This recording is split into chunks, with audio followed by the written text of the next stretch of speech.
What is up, XRP community? Thank you for joining me and welcome back to another video. I want to take a moment to say thank you for the support on the channel. Without you guys, this channel is nothing. And every time I upload a new video and get good feedback, it just motivates me to make better content. So thank you guys for that. I want to talk about Ripple and the Digital Monetary Institute, Apple getting into crypto, XRP, and almost billionaire, he has like 600, 700 million. Raoul Pal released his newsletter that normally costs hundreds of dollars for free. It's 80 pages long, and I've used artificial intelligence to give us a brief summary in depth of that 80-page newsletter. Let's hop right into it. So first off, guys, Ripple mentioned as the only platinum partner at the Digital Monetary Institute CBDC Symposium, May 2023. Now, what is this organization? It's the official Monetary and Financial Institution Forum. OMFIF is an independent think tank for central banking, economic policy, and public investment, providing a neutral platform for public and private sector engagement worldwide.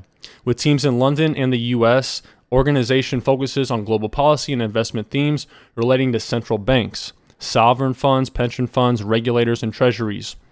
Global public investors with investable assets of 43 trillion are at the heart of this network. So this isn't any random think tank. Let's see who's on the board of directors. I haven't checked this out yet. Okay, it doesn't show their companies, but I'm sure these are very intelligent individuals. So it says the annual Digital Monetary Institute Symposium brought together central bank governors and speakers, including the U.S. Treasury, Financial Stability Board, Securities and Futures Commission of Hong Kong, Amazon Web Services, massive, Microsoft, and the U.S. Securities and Exchange Commission. 126 central banks attended across the digital financial sector.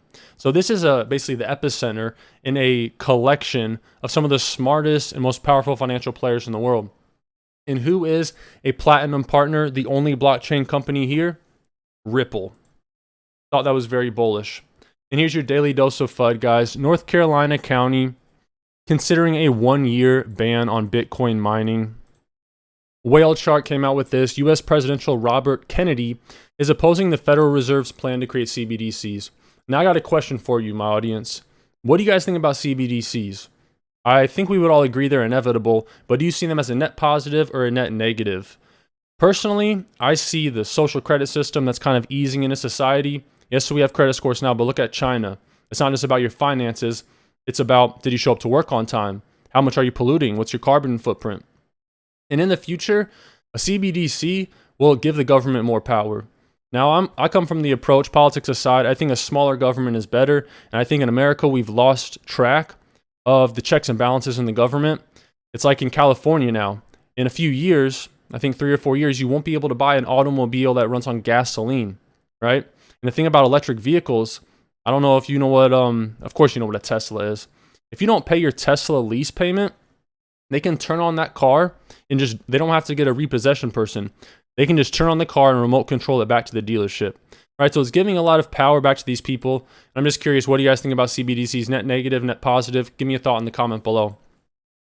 And if you guys need a spot to get digital assets, I recommend Uphold. It's sleek, it's simple, and secure. And it's where I buy my XRP in Flare and dollar cost average every day. A link to Uphold in the video description below. Moving forward, guys, I want to play this quick clip of Donald Trump Jr. on a podcast, one of the biggest podcasts in the world, Full Send podcast that just came out. Now, don't leave if you're a Democrat or a liberal. That's fine. This is not a politically charged video. He talks about the U.S. dollar being backed by petroleum and the consequences of other countries taking other currencies besides the dollar for their petroleum now. So oil can only be purchased in the U.S. dollar in the world right now, that's right? basically, it's like the reserve currency of that, right? Yeah. So everything's traded in dollars, and because of that, it basically, I mean, I'm not it makes the best, our currency powerful, right? Yeah, it was essentially turned the gold standard into like an oil standard, right? Like where there was backup by oil. But you get rid of that, people start calling our debts. We can't spend as freely because we can't borrow like we do. I mean, if you managed your household like we manage our country, you'd be bankrupt. If you managed your household like we manage our country, you'd be bankrupt. We can't even afford to pay our interest payments on our $22 trillion debt now. And all that backed the dollar for the past 50 years since we got off the gold standard was the fact that petroleum, one of the most influential resources, commodities in the world, was only allowed to be purchased with dollars. And now we're seeing Saudi Arabia, one of the biggest suppliers, sell their oil in other currencies. We're seeing Russia and China transact over the yuan now. And as more of this global trade slips from the dollar and goes to these other currencies, what do you think the USA is going to do? Think we're going to start a war, or do you think we're just going to say, yeah, come take our global economic dominance away, we don't care? In the past 258 years of American history, you know how many years we have not been in a war? Take a guess. In the past 258 years of American history, how many years have we not been in a war? 50? 60? The answer is 16 years. So we're a country that profits off war and controls the world off war. And I don't think us losing world reserve currency status would be something we would just give up. But let me know if you think that we'd go to a war in the comment sections below. Moving forward here, guys, really quick, shout out to Daniel, Billy, and Jeffrey, my 3 channel members. You guys can join the channel by pressing join. It's right below the video. It does cost $5. You don't have to. These videos are free, but I do weekly live streams where it's a call-in show, basically like a radio broadcast where you can call in, talk, ask questions. Can't give you financial advice, but just a way for you to talk to me one-on-one, and it's for my channel members. But like I said, you don't have to do that. That's just for the people that want to go an extra mile. You just press join in the video description below. Okay, now check this out, a tweet from 24 Hours Crypto. And if you guys do use Twitter and you find good information, tweet it at me. I have my Twitter right there, Drippy XRP. He says, why is Coinbase holding so much XRP? Fidelity and BlackRock are also involved. Look at all these cold storage wallets. They have hundreds. 40 million XRP, 40 million XRP. All these with 39 million XRP. Look at this right here. 10 more wallets, 12 more wallets, all with 20 million XRP. Man, wouldn't it be nice to hold this amount? What's your guys' goal amount of XRP? Say you have 60,000 tokens. Is your goal 100,000 tokens? Money is relative. And don't get twisted. Don't get lost in the sauce with money. Because at the end of the day, everything you need in your life to be happy and fulfilled will not come from money. Money will raise your level of misery, but it won't make you happy. Interesting to see how much Coinbase is holding, considering they delisted XRP. And this is from the Raoul Pal report. Check this chart out. There's tons of charts in the report. I'm going to summarize it here in a minute. Current market sentiment is the lowest it has been since the 40s. You see 2022, we're right here. And this is the lowest low we've had for current market conditions on this whole chart, going all the way back to 1950, 1940. Not the most bullish stuff. People think we're in a bull market now. I think the worst is yet to come.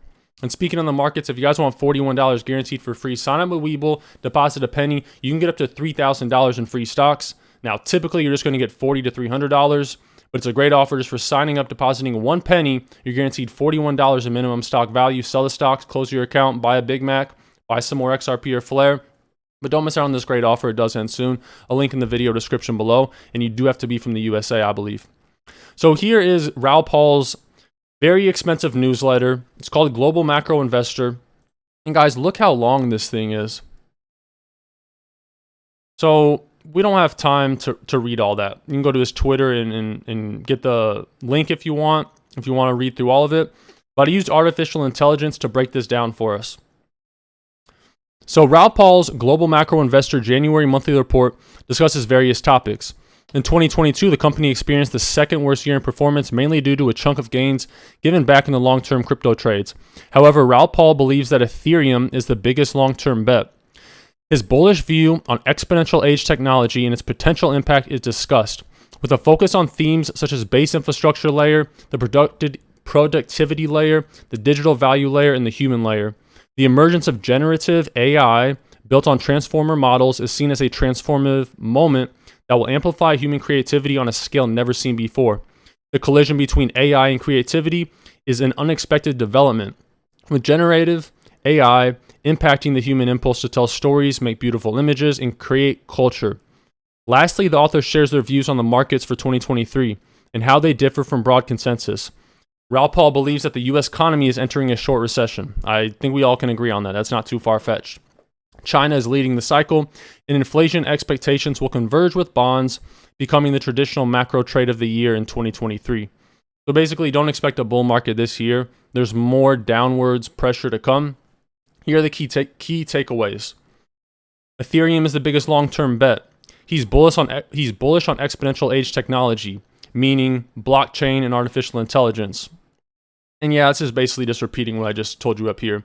But when he talks about generative artificial intelligence, look at some of what he's saying right here.